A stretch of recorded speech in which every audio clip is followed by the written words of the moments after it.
Heart block শুধু অহরহ কেন, এটা আমাদের দেশের প্রেক্ষাপটে, বাংলাদেশের প্রেক্ষাপটে এখন একটা কমন সমস্যা। প্রায় সময় আমরা শুনি যে অমুকের জানাজা, অমুক ইন্তেকাল করেছেন, তো খোঁজ নিয়ে জানতে পারি উনি হঠাৎ করে হার্ট অ্যাটাক করেছেন, বা উনি স্ট্রোক করেছেন, বা ওনার হার্টের ব্লকের সমস্যা ছিল। তো এটা আমি দর্শকদের কাছে একটা কথা বলতে চাই, সেটা হলো আমাদের সচেতনতার অভাবে এবং না জানার কারণে হার্ট ব্লকের মতো একটা সমস্যা এটা আমাদের দেশে মহামারী রূপ নিচ্ছে। তো হার্ট ব্লক আসলে কি, এটা যদি আমরা বুঝতে পারি তাহলে আমরা নিজেরা সচেতন হইতে পারবো। সেটা হলো হার্ট ব্লক হলো আমাদের শরীরের সবচেয়ে গুরুত্বপূর্ণ অঙ্গ হলো হার্ট বা হৃৎপিণ্ড। তো হৃৎপিণ্ডে কোনো কারণে বুঝি রক্ত সরবরাহ না হয়, তাহলে যে সমস্যাটা দেখা দেয় সেটাই মূলত হার্ট ব্লক। আপনারা জানেন, বিশেষ করে এখানে আমাদের উপস্থিত ডাক্তারদের অনেকেই এটা অবগত, সেটা হলো যে আমাদের শরীরের গুরুত্বপূর্ণ অনেকগুলি রক্তনালী আছে। তার মধ্যে একটা হলো ধমনী আর একটা হলো শিরা। তো হার্টের মধ্যে রক্ত সরবরাহ করার জন্য করোনারি ধমনী বা করোনারি আর্টারি হার্টে রক্ত সরবরাহ করার জন্য খুবই গুরুত্বপূর্ণ একটা ভূমিকা পালন করে। তো কোনো কারণে যদি এখানে রক্ত সরবরাহ ব্যাঘাত ঘটে বা বাধাপ্রাপ্ত হয়, তখন যে সমস্যাটা দেখা দেয় এটাই হলো হার্টের ব্লক। আপনারা জানেন যে হার্টে দুইটা পার্ট থাকে। একটা পার্ট হইল, যদি আমরা বাংলায় বলি, সেটা হলো অলিন্দ এবং নিলয়, অট্রিয়া আর হইল ভেন্ট্রিকলস। তো অলিন্দ থেকে একটা বৈদ্যুতিক সিগন্যাল নিলয়ের দিকে পাস হয়। যখন পাস হয় তখন রক্তটা পরিশুদ্ধ হয়ে নিচের দিকে নামতে থাকে। এটাকে ইলেকট্রিক ইম্পালস বলে। তো কোনো কারণে হার্ট যদি এই ইলেকট্রিক সিগন্যালটা যদি পাস করতে ব্যর্থ হয়, তখন এটাকে মেডিকেল সায়েন্স হার্ট ব্লক বলছে। এখানে হার্ট ব্লকের টাইপ 3টা, সেটা হলো ফার্স্ট ডিগ্রি বা প্রথম ডিগ্রি, দ্বিতীয়টা হলো সেকেন্ড ডিগ্রি, তৃতীয়টা থার্ড ডিগ্রি। তো ইলেকট্রিক ইম্পালসের অবস্থার পরিপ্রেক্ষিতে মূলত হার্ট ব্লককে আমরা চিহ্নিত করতে পারি। এখন আসেন যে হার্ট ব্লক কেন হচ্ছে। হার্ট ব্লক মূলত হচ্ছে এই কারণে যে আসলে আমাদের অভ্যাসগত কারণ, বিশেষ করে খাদ্যাভ্যাস এবং পরিবেশগত কারণ, এই দুটা কারণেই মূলত হার্ট ব্লক হচ্ছে। আপনারা জানেন সেটা হলো যে আমাদের খাদ্যের মধ্যে প্রচুর পরিমাণ ভেজাল উপাদান থাকার কারণে যে উপাদানগুলি আমাদের রক্তকে প্রতিনিয়ত দূষিত করতেছে, এবং রক্তের দূষণের কারণে শরীরের বিভিন্ন নালী বা যেটাকে বলি আমরা ধমনী, এই ধমনী সমূহে ইলেকট্রিক, এটাকে বলবো প্লাগ তৈরি করতেছে, যে প্লাগগুলি রক্তনালীকে সরু করে রক্ত চলাচলে বাধা তৈরি করতেছে। এই বাধা তৈরি করার কারণেই মূলত একটা পর্যায়ে গিয়ে হার্ট ব্লক তৈরি হয়। এর পাশাপাশি আমাদের অন্যান্য সমস্যা আছে, যেমন ডায়াবেটিস আছে, উচ্চ রক্তচাপ আছে। তো এই হলো মূলত হার্ট ব্লকের যে কারণ। ঠিক আছে, ধন্যবাদ আমাকে সুযোগ দেওয়ার জন্য। ধন্যবাদ স্যারকে গুরুত্বপূর্ণ বক্তব্য দেওয়ার জন্য। আসলে আমাদের যে হার্ট ব্লক হচ্ছে, হার্ট ব্লক মূলত দুই প্রকার হয়ে থাকে। যদি আমি উদাহরণ দিয়ে বোঝাতে চাই তাহলে বোঝাতে পারবো, যেমন আমাদের বাড়িতে বা ঘরে একটা হচ্ছে পানির লাইন আছে আর একটা ইলেকট্রিক লাইন, ঠিক হার্ট ব্লকের একই রকম। একটা হচ্ছে আর্টারি এবং ভেইন। আর্টারির যে প্রবাহ আছে এটা একটা, আর দ্বিতীয় যেটা হচ্ছে ইলেকট্রিক লাইট, এটা হচ্ছে বান্ডিল অফ হিট, এটা ডান অথবা বাম দুটোই, যেটা ইলেকট্রিক ইম্পালস তৈরি করে। কোনো কারণে যদি দেখা যাচ্ছে যে এই আর্টারি ন্যারো হয়ে যায় বা সরু হয়ে সেখানে প্লাগ জমে যদি এটা বন্ধ হয়ে যায়, ব্লকেজ তৈরি করে, তখনই এটা আর্টারিয়াল ব্লকেজ। আর যদি ইম্পালস ঠিকমতো না দিতে পারে, অর্থাৎ বেডিকার্ডিয়া, অর্থাৎ 40-এর নিচে যদি ইম্পালস আসে, তবে এটা হচ্ছে যে ইলেকট্রিক ব্লক, যার কারণে পেসমেকার বসাতে হয়। আর যখন দেখা যাচ্ছে যে আমাদের আর্টারিতে ব্লক হয়, আমরা অনেক সময় রিং পরানোর কথা শুনেছি। খুব সুন্দর আলোচনা করেছেন হাকিম আসাদুজ্জামান স্যার এবং ডাক্তার নাসরুল্লাহ রাশেদী হার্ট ব্লক নিয়ে। আমি একটু সাথে যুক্ত করি, আমরা যারা মনে করি যে হার্ট ব্লক মানে অর্থাৎ রক্তনালী বন্ধ হয়ে গেছে, এটা কিন্তু আমরা অনেকে মনে করি, এটা বুঝি বন্ধ হয়ে গেছে, ব্লক হয়ে গেছে। বিষয়টা কিন্তু এমন না।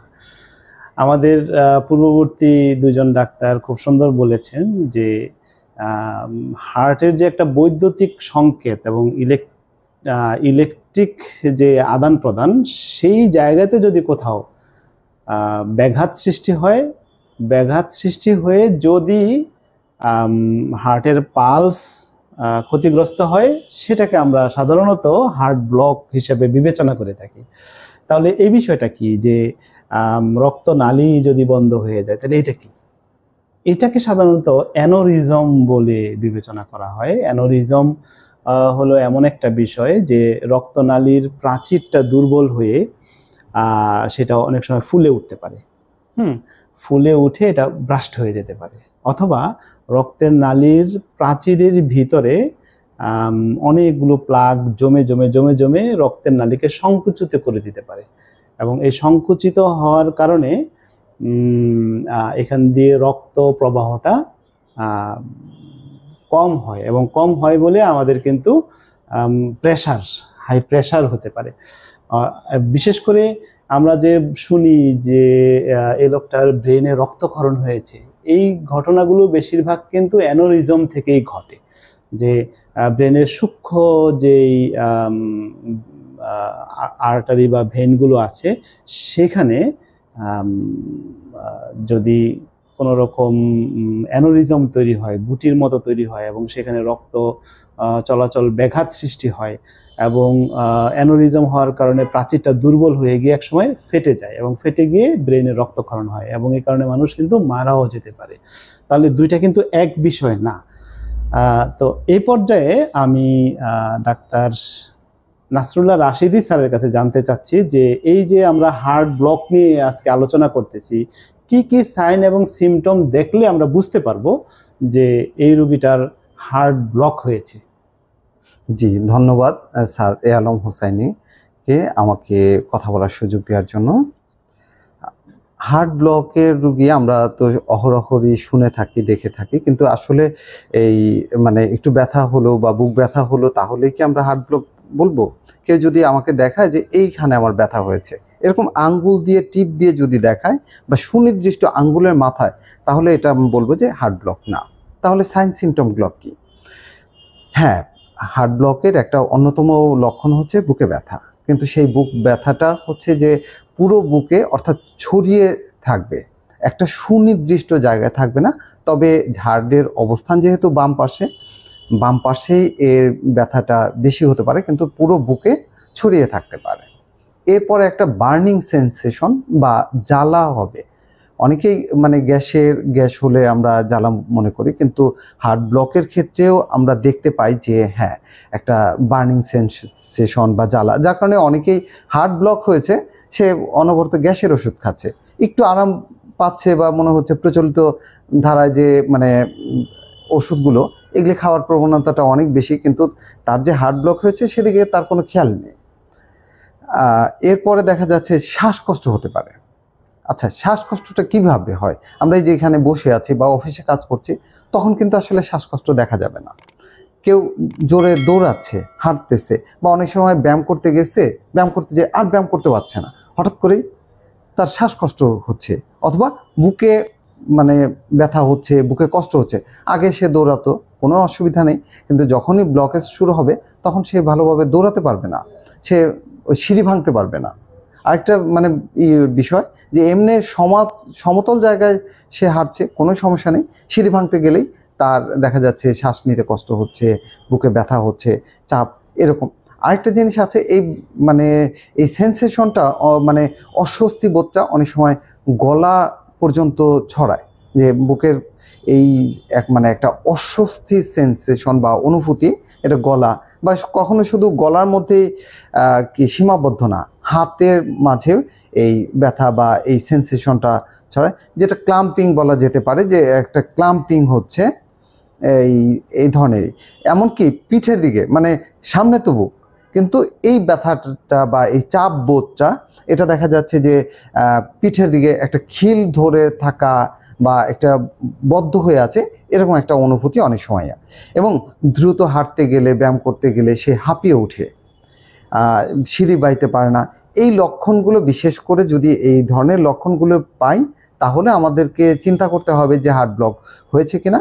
তারপরে আমরা ডাক্তারের কাছে যাব, পরামর্শ নিব, বা তিনি যদি কোনো পরীক্ষা নিরীক্ষা দেন, তাহলে আমরা নিশ্চিত হতে পারবো তার দ্বারা যে হার্ট ব্লক হয়েছে কিনা। ধন্যবাদ স্যার এ আলম হোসাইনিকে। আসলে অনেক সাইন সিমটম দেখলাম, হার্ট ব্লক কি সে সম্পর্কে জানলাম।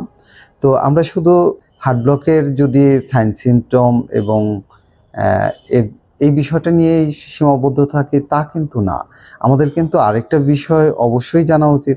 আমরা যে এই যে বর্তমানে ফাস্ট ফুড খাচ্ছি বা বিভিন্ন তৈলাক্ত খাবার খাচ্ছি, খুব মুখরোচক খাবার খাচ্ছি, তো এই খাবারগুলি খেলে কি প্রভাব পড়তে পারে।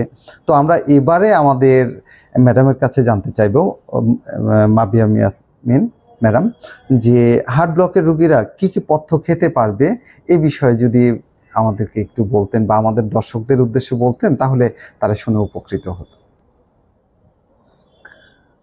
অনেক ধন্যবাদ নাসিরুল্লাহ রাশিদি স্যার। আসলে হার্ট ব্লক রোগীর ক্ষেত্রে পথ্যটা খুবই গুরুত্বপূর্ণ। এদের খাদ্য নির্বাচন এমন হতে হবে যেন হার্টের স্বাস্থ্য ভালো থাকে, শরীরে রক্ত চলাচলটা ঠিক মতো হয় এবং শরীরে যথেষ্ট পুষ্টি পায়। তাজা ফলমূল খেতে হবে, যেমন আপেল, বেদানা, পেয়ারা, এগুলো। কারণ তাজা ফলমূলে রয়েছে প্রচুর পরিমাণে অ্যান্টিঅক্সিডেন্ট, রয়েছে ফাইবার। শরীরের রক্ত চলাচল ঠিক থাকার জন্য এগুলো আমাদের খুবই প্রয়োজনীয়। দ্বিতীয়, আমরা গুরুত্ব দিব তাজা শাকসবজির ক্ষেত্রে, যেমন পালং শাক, ব্রুকলি, গাজর ইত্যাদি। এগুলো আমাদের প্রচুর পরিমাণ ফাইবার থাকার কারণে শরীরের রক্ত চলাচল ঠিক রাখবে, যে কারণে হার্ট ব্লকটা প্রতিরোধে আমাদের কাজ করবে। তৃতীয়ত, আমরা যাব ওমেগা 3 ফ্যাটি অ্যাসিড সমৃদ্ধ খাবারে। যেহেতু ফ্যাট শরীরের জন্য প্রচুর প্রয়োজনীয় একটা উপাদান, কিন্তু এই ফ্যাটটা হতে হবে ওমেগা 3 ফ্যাটি অ্যাসিড সমৃদ্ধ খাবার, যেমন সামুদ্রিক মাছ, মুরগির মাংস, গরুর মাংস খাওয়া যাবে না। সামুদ্রিক মাছে রয়েছে প্রচুর পরিমাণে ওমেগা 3 ফ্যাটি অ্যাসিড। তাছাড়া বাদাম, যেমন আখরোট, চিয়া সিড, ফ্ল্যাক্স সিড, এগুলো খেতে হবে। এগুলো রক্ত জমাট বাঁধার ঝুঁকি কমায়। ডাল এবং শস্য, ছোলার ডাল, শস্য হবে পুরো শস্য, যেমন ব্রাউন রাইস। প্রচুর পরিমাণে ফাইবার থাকার কারণে পুরো শস্য আমাদের শরীরের রক্তনালীগুলিকে ভালো রাখবে। হার্বাল পানীয় পান করতে পারি আমরা, যেমন আদা চা, তুলসী চা, গ্রিন টি। শরীরের ডিহাইড্রেশন এড়াতে প্রচুর পানীয়র প্রয়োজন রয়েছে। এগুলি রক্তচাপ কমায় এবং মানসিক চাপও কমায়। দুধ এবং দই জাতীয় খাবার, লো ফ্যাট জাতীয় দুধ আমরা নির্বাচন করব যেগুলোতে ক্রিমের পরিমাণ কম থাকে, কারণ ক্যালসিয়াম এবং প্রোটিনের উৎস হচ্ছে এগুলো। তো ক্যালসিয়াম এবং প্রোটিন হার্টের স্বাস্থ্য ভালো রাখার জন্য খুবই গুরুত্বপূর্ণ। তারপর আমরা কিছু ভেষজ উপাদান ব্যবহার করতে পারি, যেমন রসুন, আদা, দারচিনি, হলুদ। এই 4টি জিনিস হার্টের স্বাস্থ্য ভালো রাখার জন্য খুবই গুরুত্বপূর্ণ। এগুলো প্রদাহ কমাতে সাহায্য করে এবং রক্ত চলাচল ভালো রাখে। পানি এবং তরলের ক্ষেত্রে আমরা পর্যাপ্ত পানি পান করব, ডাবের পানি পান করব, যেন কিছুতেই শরীর ডিহাইড্রেট না হয়, শরীরে রক্ত চলাচল স্বাভাবিক থাকে এবং শরীরের টক্সিনগুলো এই তরলের মাধ্যমে দূর করতে সাহায্য করবে। অনেক ধন্যবাদ স্যার। জি, আপনাকে ধন্যবাদ। খুব সুন্দর করে পথ্যাপথ্য সম্পর্কে আমাদেরকে জানালেন। তো আমরা একটা কথা বলবো যে বিশেষ করে হার্ট ব্লকের রোগীদের আমাদের যে লাইফস্টাইল আছে, এই লাইফস্টাইলের কারণেও কিন্তু আমরা এই ঝুঁকির মধ্যে আছি। যেমন আমরা অনেক রাতে দেরিতে ঘুমাই, ঘুম থেকে উঠি দেরিতে, বিশেষ করে খাদ্যাভ্যাস তো বিশেষ করে ইয়াং জেনারেশনের কথা বলাই বাহুল্য যে এরা ফাস্টফুডের প্রতি মারাত্মক ঝোঁক, এদের এই ঝোঁকের কারণে এরা আস্তে আস্তে দিনে দিনে এই হার্ট ব্লকের দিকে চলে যাচ্ছে। তো এদিকে সচেতন হতে হবে। আর ম্যাডাম আমাদেরকে বলে দিয়েছেন যে কি ধরনের খাদ্য খেতে হবে। তো এবারে আমি আসব ডাক্তার এ আলম হোসাইনি স্যারের কাছে, যে হোমিওপ্যাথিতে হার্ট ব্লকের যে ইফেক্টিভ বা কার্যকারী কোনো হোমিওপ্যাথিক ওষুধ আছে কিনা, আর বিশেষ করে যে এর হোমিওপ্যাথিতে স্পেসিফিক কোনো ওষুধ আছে যে এই ওষুধটা খেলেই হার্ট ব্লকের জন্য কাজ করবে। যদি এ বিষয়ে আপনি বলতেন তাহলে আমার দর্শকরা উপকৃত হতো। ধন্যবাদ ডাক্তার নাসরুল্লাহ রাশিদি, খুব সুন্দর একটি প্রশ্ন করেছেন যে হোমিওপ্যাথিতে হার্ট ব্লকের স্পেসিফিক কোনো মেডিসিন আছে কিনা এবং ইফেক্টিভ মেডিসিন কি। তা আমরা জানি যে হোমিওপ্যাথি মৌলিকভাবে ইন্ডিভিজুয়ালাইজড ট্রিটমেন্ট, তাকে সিমটম সিমিলার ওষুধ দিতে হয়। যদি হার্ট ব্লকের রোগীকে আপনি আরোগ্য করতে চান, সম্পূর্ণরূপে ভালো করতে চান, তাহলে অবশ্যই তাকে সিমটম সিমিলারে ঔষধ দিতে হবে। সেটা আগে থেকে নির্দিষ্ট কোনো ঔষধ না। কিছু কিছু ঔষধ রয়েছে যেমন কেটিগাস, তারপরে ডিজিটেলিস, কেলিফস, আর্সেনিকাম অ্যালবাম, এই ওষুধগুলো বা আরও বেশ কিছু ওষুধ রয়েছে, ক্যাকটাস, হ্যাঁ, এগুলো সিমটম সিমিলারে যদি রোগীর সাথে ম্যাচিং হয় তাহলে ওষুধ দিতে হবে। তো সিমটম সিমিলার কি?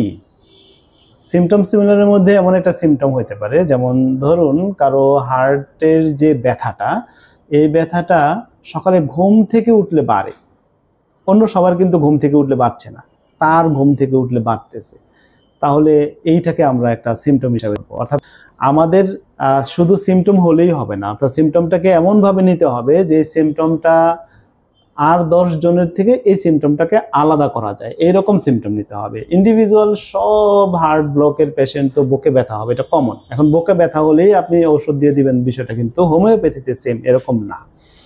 ব্যথার যদি বৈশিষ্ট্য থাকে যে সকালে ব্যথা হলে একরকম ঔষধ, আবার সামান্য পরিশ্রম করলে ব্যথা হয় তার জন্য অন্যরকম ঔষধ, তারপর সামান্য পরিশ্রমের সমস্যা হয় না, দৌড়াদৌড়ি করলে ব্যথা হয়, তার জন্য অন্যরকম ঔষধ।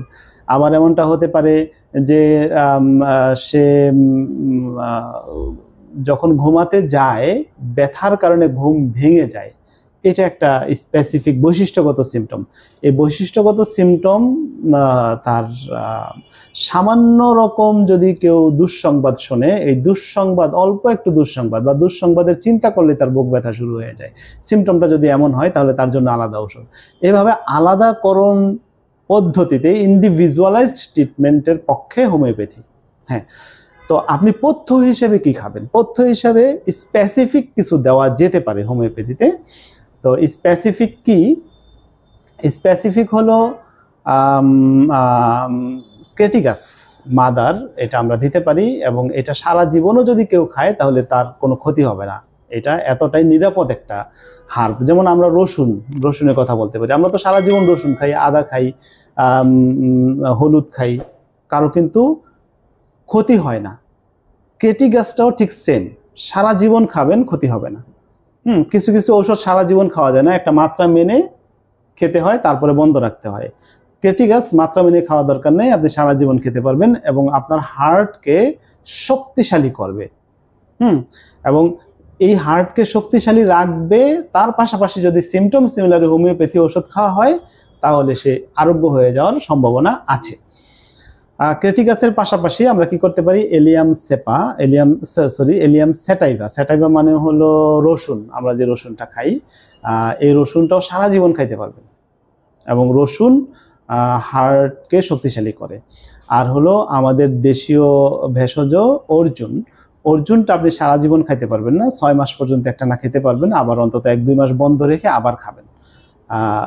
তো এইভাবে আপনি খাইতে পারবেন। তো এইটা আপনি যদি হোমিওপ্যাথিক ফর্মুলায় নিতে চান, এটাকে বলা হয় মাদার টিংচার। হোমিওপ্যাথি দোকান থেকে এগুলো মাদার টিংচার আকারে আছে, আপনি 3টা জিনিস একসাথে মিলাবেন, ক্রেটিগাস, এলিয়াম স্যাটাইভা মানে রসুন, আর হলো অর্জুন বা অর্জুনা বললে পাবেন হোমিওপ্যাথি দোকানে। এগুলো একসাথে মিলিয়ে আপনি প্রতিদিন 10 ফোঁটা করে খাবেন, 3 বেলা খাবার খাওয়ার পরে বা আগেও খাইতে পারেন।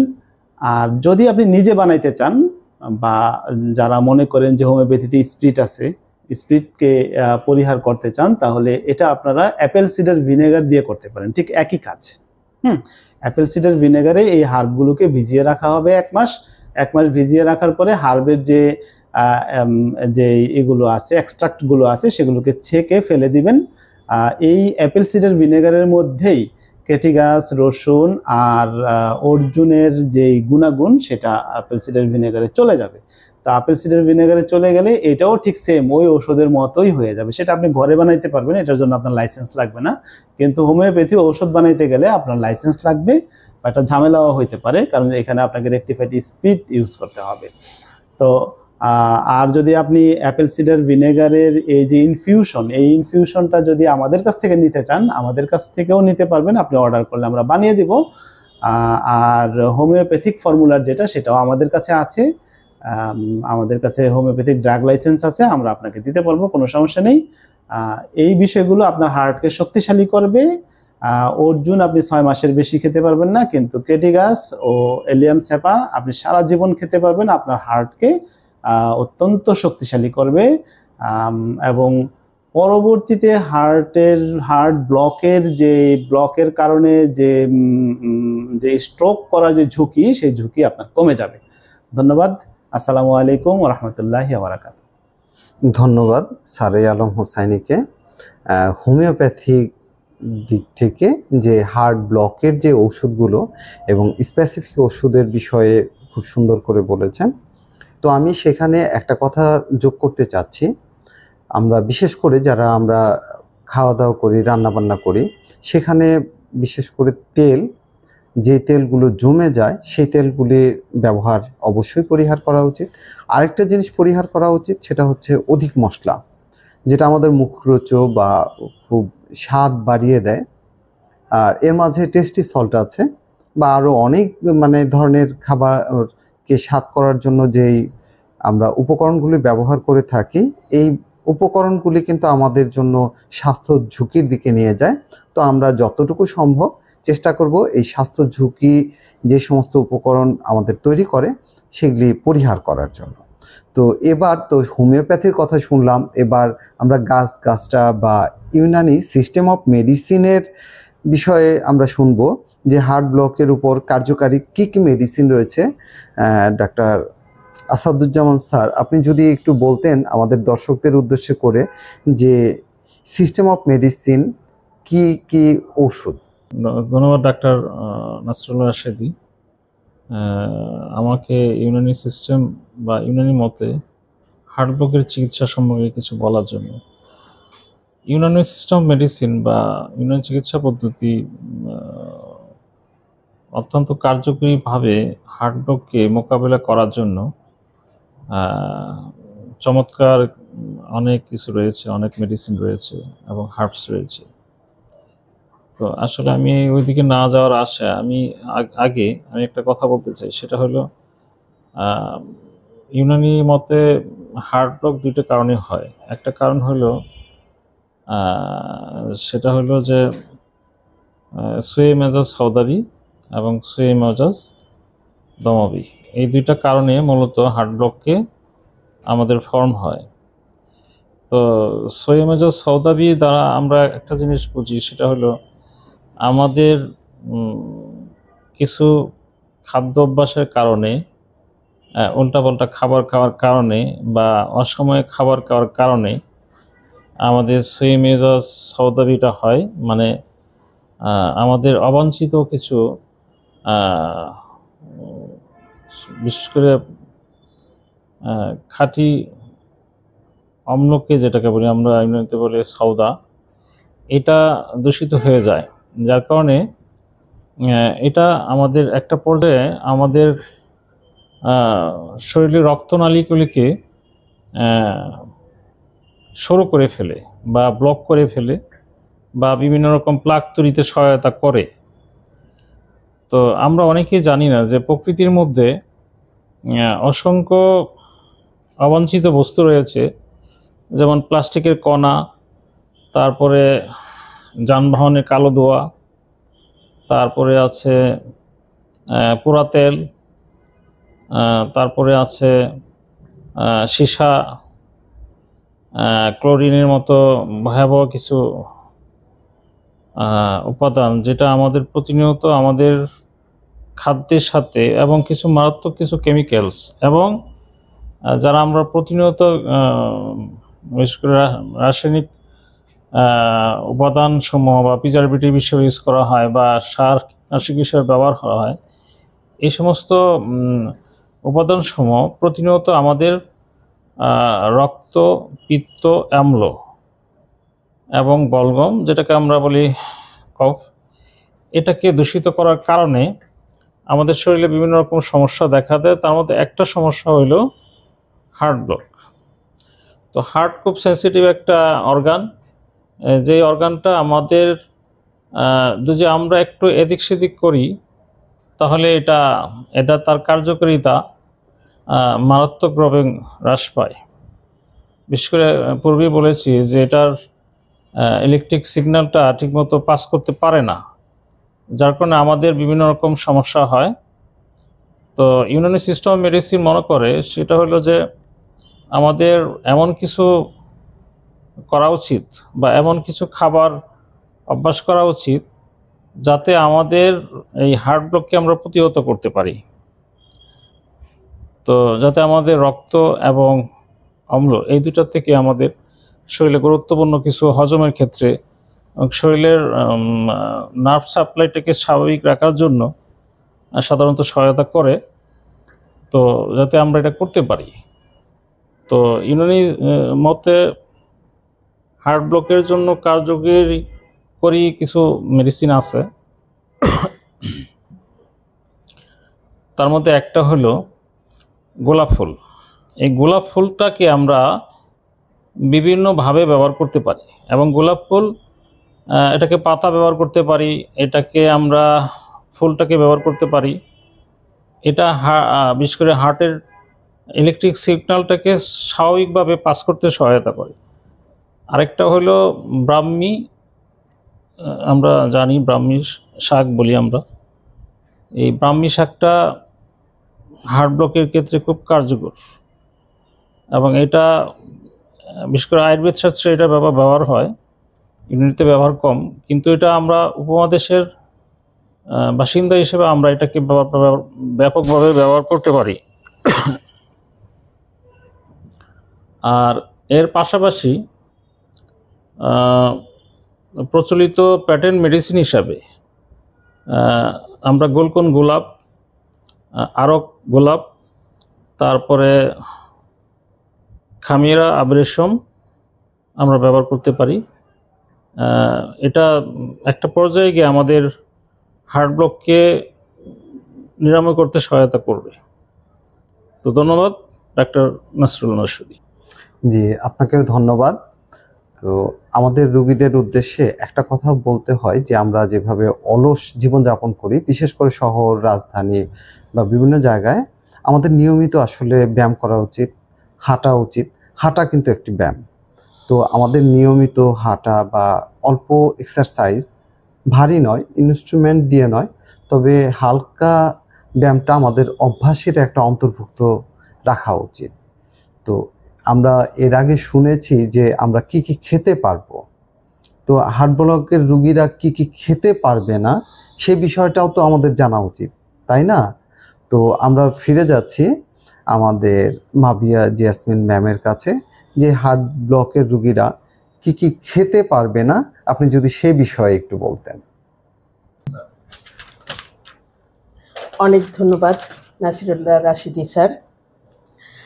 আমরা এখন জানব হার্ট ব্লকের রোগীর কি কি এড়িয়ে চলতে হবে, কি বিধিনিষেধ রয়েছে তাদের জন্য।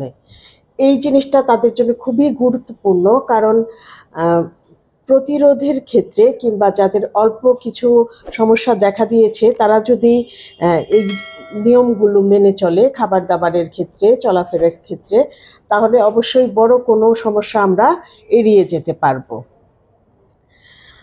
প্রথমে আমি বলবো লবণের কথা।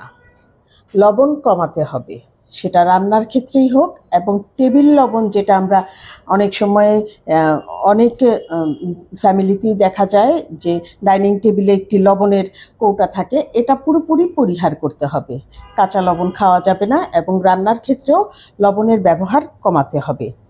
এছাড়াও যে আমরা প্যাকেটজাত বিভিন্ন খাবার খেয়ে থাকি যেগুলো লবণ দিয়ে প্রিজারভেটিভ করা হয়, প্যাকেটজাত মাংস, চিপস, বিভিন্ন ধরনের বাদাম, যদিও বাদাম স্বাস্থ্যের জন্য অনেক উপকারী, কিন্তু সেটা যদি লবণ দিয়ে প্রিজার্ভ করা হয় তাহলে সেটা উপকারের চেয়ে অপকারই বেশি করে থাকে, সেগুলো আমরা এড়িয়ে চলব। দ্বিতীয়ত আসে চর্বিযুক্ত খাবারের কথা। চর্বিযুক্ত খাবারের মধ্যে আমরা ভালো চর্বিটা খাবো, যেটা ওমেগা 3 ফ্যাটি অ্যাসিড সমৃদ্ধ, HDL যেটা বাড়ায় এবং LDL কমায়। কিন্তু যেটা খারাপ চর্বি, যেমন তেলের ক্ষেত্রে অলিভ অয়েল খাবো আমরা, বিভিন্ন ধরনের বাদামের তেল রয়েছে সেগুলো খাবো, অ্যাভোকেডো অয়েল রয়েছে সেগুলো খাবো, নারিকেলের যে তেলটা হয় কোল্ড প্রেসড কোকোনাট অয়েল সেগুলো খাবো। কিন্তু হার্ট ব্লকের রোগীদের জন্য পাম অয়েল, বিশেষত সয়াবিন তেল, এগুলো আমরা এড়িয়ে যাব। ঘি, বাটার এগুলো এড়িয়ে যাব, এবং ট্রান্সফ্যাট যেগুলি ভাজা খাবার যেগুলিতে LDL হওয়ার সম্ভাবনা বেশি, সেগুলো এড়িয়ে চলব। চিনিযুক্ত খাবার, যেগুলো প্রাকৃতিক চিনি, প্রাকৃতিক মিষ্টি, যেমন মধু, মিষ্টি ফল, সেগুলো আমরা খাবো। কিন্তু চিনি এবং চিনিযুক্ত খাবার যেমন সফট ড্রিঙ্কস, বিভিন্ন ধরনের এনার্জি ড্রিঙ্কস, এগুলো আমরা এড়িয়ে যাব। ক্যান্ডি, চকলেট, বিভিন্ন ধরনের মিষ্টান্ন, আইসক্রিম, এগুলো এড়িয়ে যাব, কারণ চিনি রক্তে গ্লুকোজের পরিমাণ অনেক বাড়িয়ে দেয়। ক্যাফেন এবং অ্যালকোহল পুরোপুরি বর্জন করতে হবে, কারণ রক্তে শরীরে ডিহাইড্রেশন তৈরি করে এগুলো। প্রক্রিয়াজাত খাবার এড়িয়ে যেতে হবে, যেমন সসেজ, সালামি, মাংস প্রক্রিয়াজাত করে যেগুলো বানানো হয়। এছাড়াও প্রক্রিয়াজাত আরও খাবার রয়েছে, যেমন ইনস্ট্যান্ট নুডলস, প্যাকেটজাত চিপস, বিভিন্ন ধরনের প্যাকেটজাত খাবার, ফ্রোজেন খাবার, এগুলো পুরোপুরি বর্জনীয়। অতিরিক্ত মশলাযুক্ত খাবার, অতিরিক্ত মশলার কারণে হজমে সমস্যা হয়, গ্যাস হয়, যেটা বুকের ব্যথাটা আরও বাড়িয়ে দেয়, এগুলো পুরোপুরি এড়িয়ে যেতে হবে। এরপর আসছে ধূমপান এবং প্রসেসড পানীয়। ভাজা যে কোনো খাবার যেমন এড়িয়ে যেতে হবে, তেমনি ধূমপান এবং অ্যালকোহল, প্রসেসড বিভিন্ন ধরনের পানীয়তে বিভিন্ন ধরনের কেমিক্যাল থাকে, এগুলো এড়িয়ে যেতে হবে। উচ্চ ক্যালোরি সম্পন্ন খাবার যা ওজন বাড়ায়, রক্তে গ্লুকোজের মাত্রা বাড়ায় সেগুলো আমরা এড়িয়ে যাব।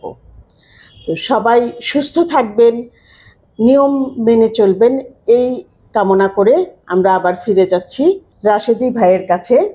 আসলে ডক্টর রাশেদি ভাইয়ের কাছে জানতে চাইব যে আমরা তো হার্ট ব্লক সম্পর্কে অনেক কিছু জানলাম, যেগুলো আমরা ধারণা করতে পারি যে হয়তো তার হার্ট ব্লক হয়েছে, কিন্তু কিভাবে আমরা পুরোপুরি নিশ্চিত হতে পারি?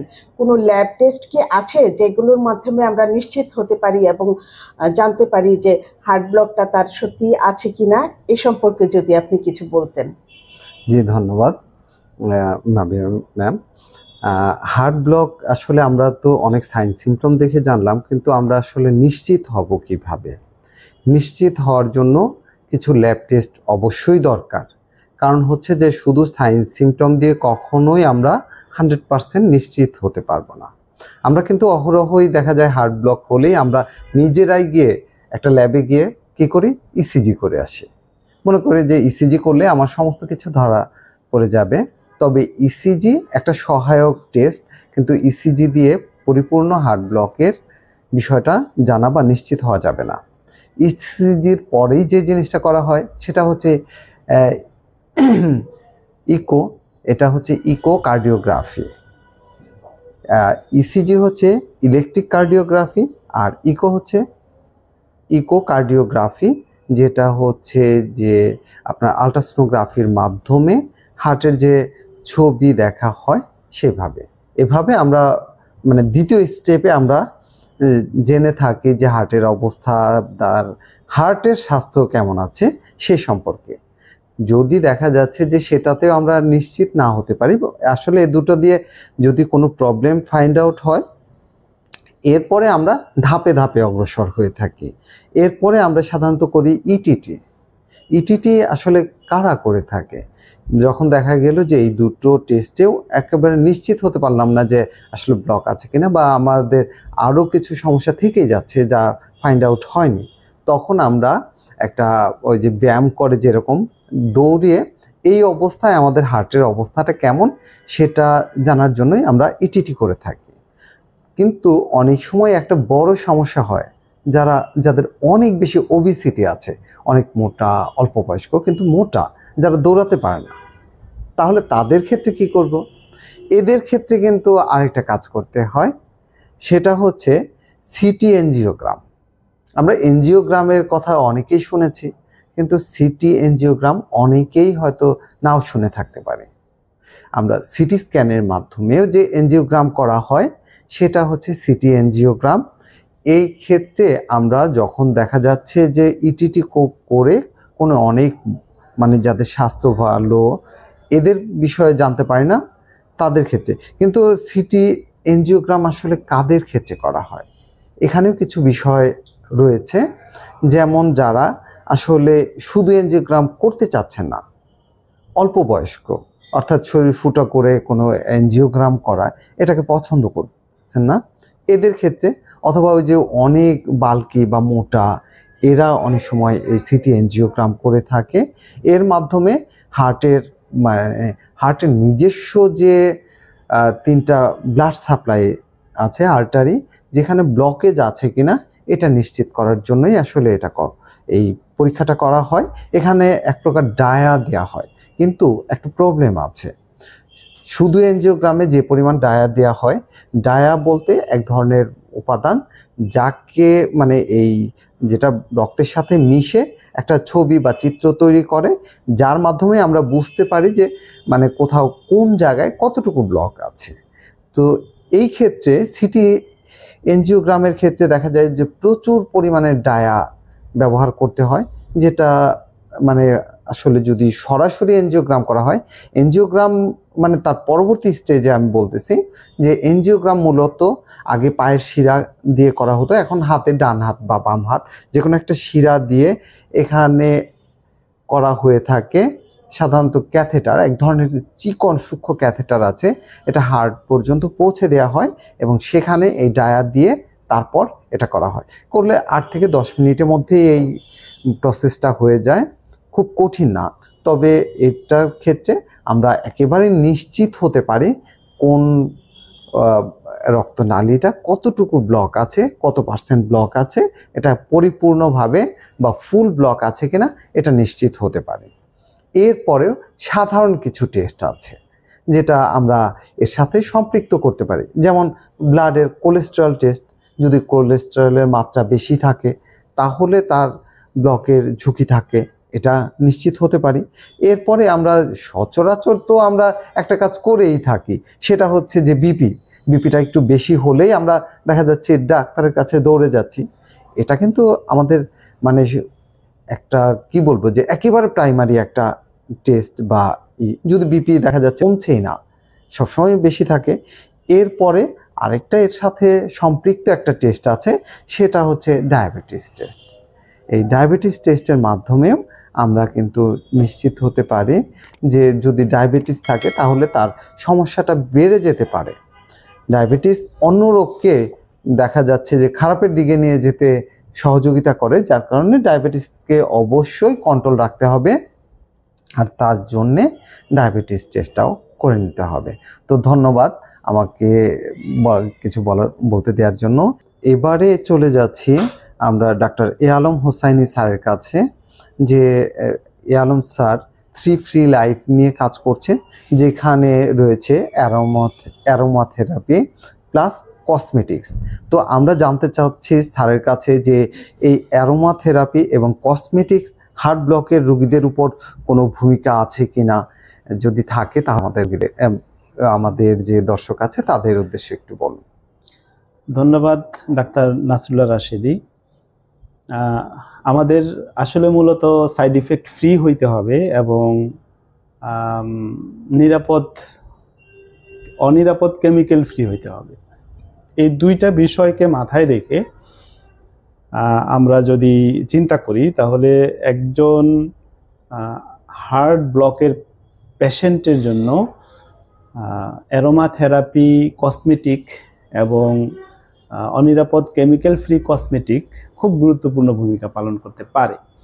তো অ্যারোমা থেরাপি কসমেটিক কি প্রথমে একটু বুঝাই। অ্যারোমা থেরাপি বলতে আমরা যে বিষয়টাকে বুঝি সেটা হলো এসেনশিয়াল অয়েল। এসেনশিয়াল অয়েল কি? এসেনশিয়াল অয়েল হলো যেই অয়েলগুলো বিভিন্ন রকম গাছ, ফুল ইত্যাদি থেকে পাওয়া যায়, অর্থাৎ গাছের বীজ না, গাছের ফুল, গাছের কাঠ অথবা কাণ্ড অথবা ফুল বা পাতা, এই জায়গাগুলো থেকে যেই তেলগুলো পাওয়া যায় এই তেলগুলোকে সাধারণত এসেনশিয়াল অয়েল বলা হয়।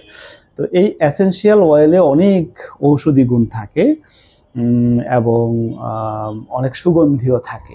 তো সবচেয়ে বেশি ব্যবহৃত হয় হার্টের ব্লকের বা হার্টের রোগীদের জন্য ল্যাভেন্ডার তেল, জেসমিন তেল আর রোজমেরি তেল। আমরা এগুলো কিন্তু নাম শুনেছি, তাই না? ল্যাভেন্ডার, জেসমিন, রোজমেরি, এগুলো কিন্তু নাম শুনেছি, বিভিন্ন বিজ্ঞাপনে বলে। তো ল্যাভেন্ডারের কাজ কি? ল্যাভেন্ডারের কাজ হলো মানসিক চাপ কমাতে সহায়তা করে এবং শান্তি একটা ফিলিং তৈরি করে। বিশেষ করে যাদের হার্ট ব্লক আছে তাদের কিন্তু একটা মানসিক চাপ থাকে, বিশেষ করে আমি বুঝি মরে যাব একটা মানসিক চাপ।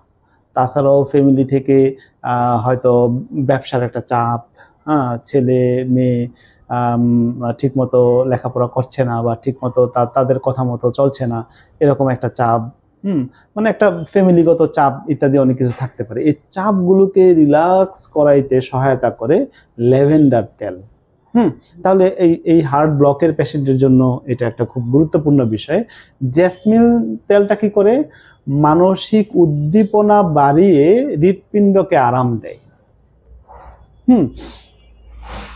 আর রোজমেরি তেল রক্ত সঞ্চালনকে উন্নত করে এবং ত্বকের স্বাস্থ্য বৃদ্ধি করে। এই তিনটা বিষয়কে যদি কম্বিনেশন করা হয়, যে ল্যাভেন্ডার তেল, জেসমিন তেল, রোজমেরি তেল, তিনটা বিষয়কে কম্বিনেশন করে যদি একটা বডি লোশন বানিয়ে দেওয়া যায়, ফেসিয়াল ক্রিম বানিয়ে দেওয়া যায়, তাহলে তার একটা বডি লোশন কিন্তু 12 ঘন্টা শরীরে কার্যকরী থাকে, যদি পানি দিয়ে ধুয়ে ফেলা না হয়।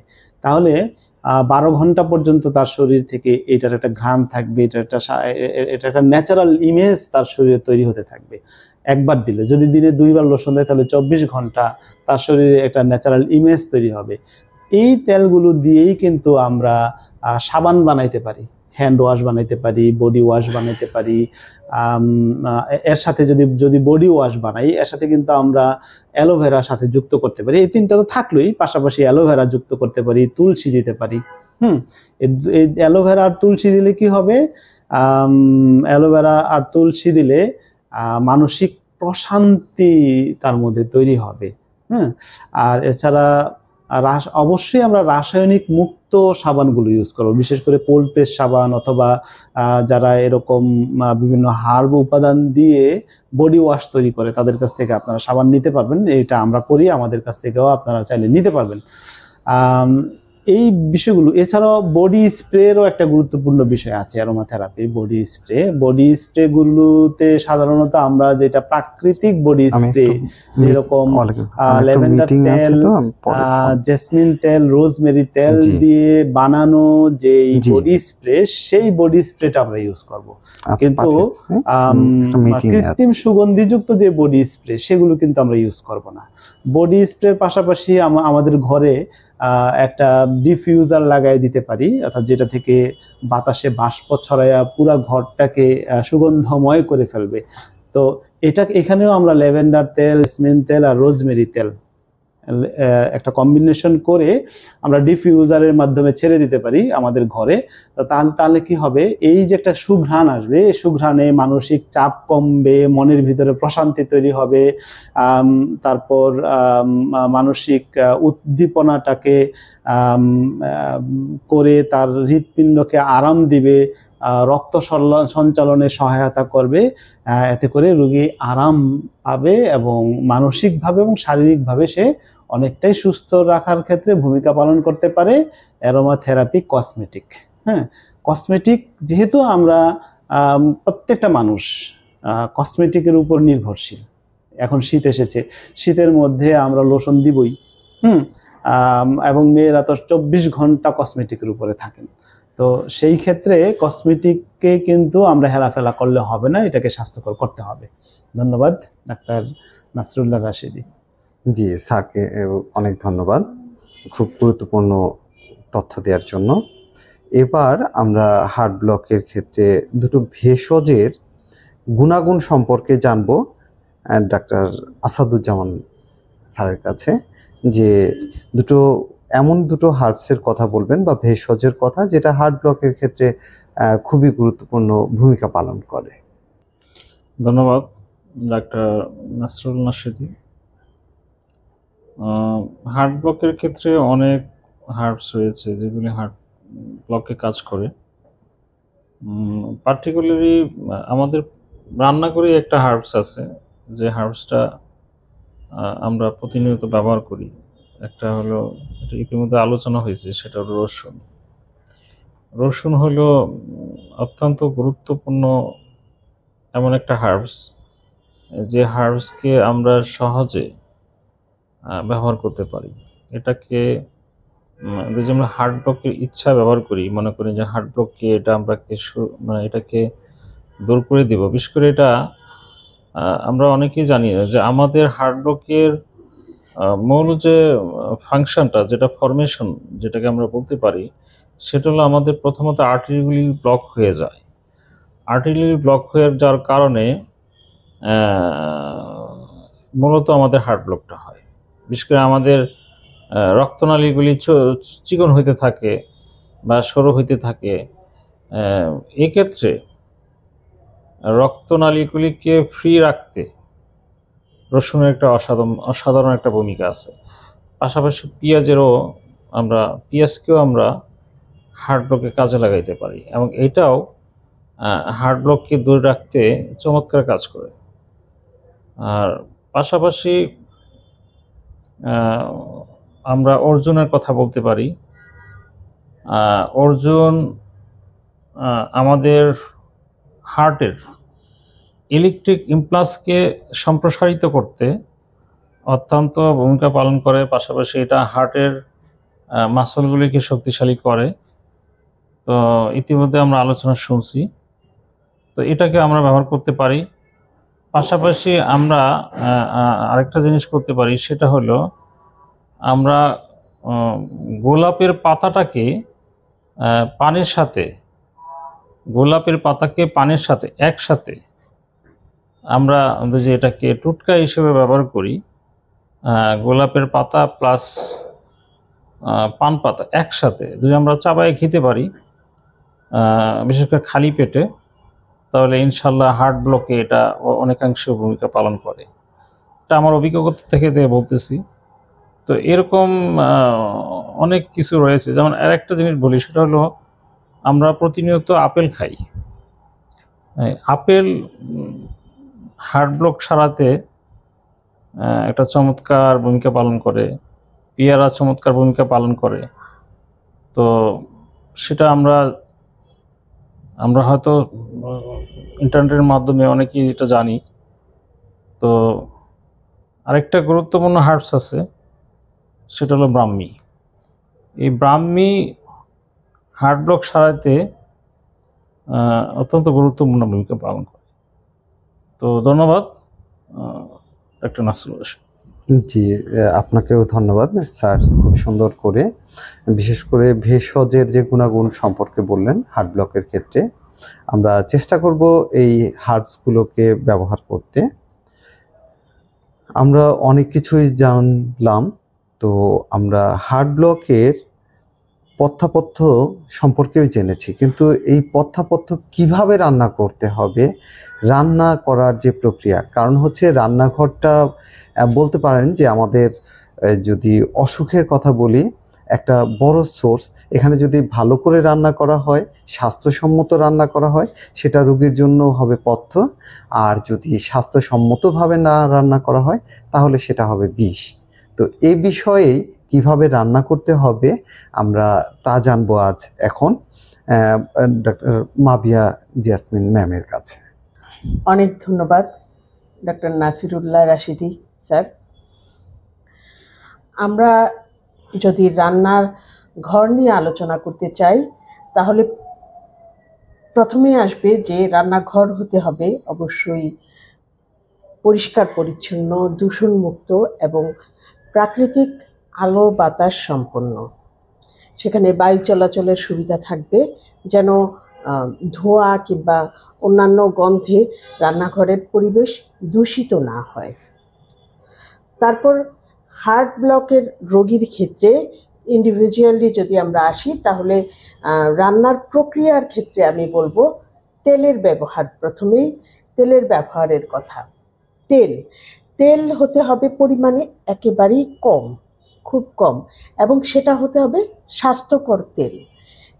এটা আমরা একটু আগেও আলোচনা করেছি যে স্বাস্থ্যকর তেল বলতে যে তেলটা শরীরের জন্য ভালো কোলেস্টেরল তৈরি করে, HDL যেটা তৈরি করে এবং LDL এর মাত্রা কমায়।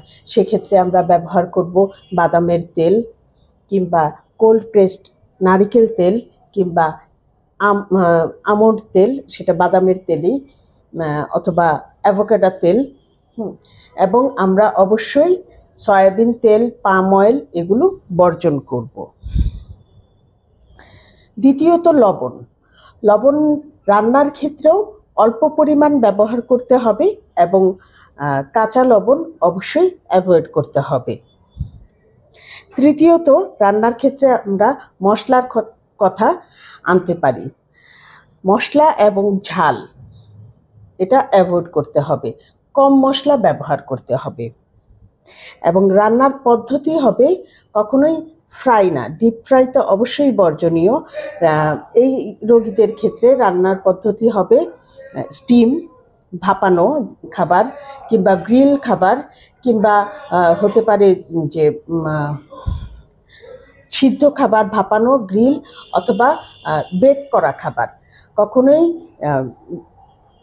ডিপ ফ্রাই ব্যবহার করা যাবে না। ধন্যবাদ। জি, ধন্যবাদ ম্যামকে।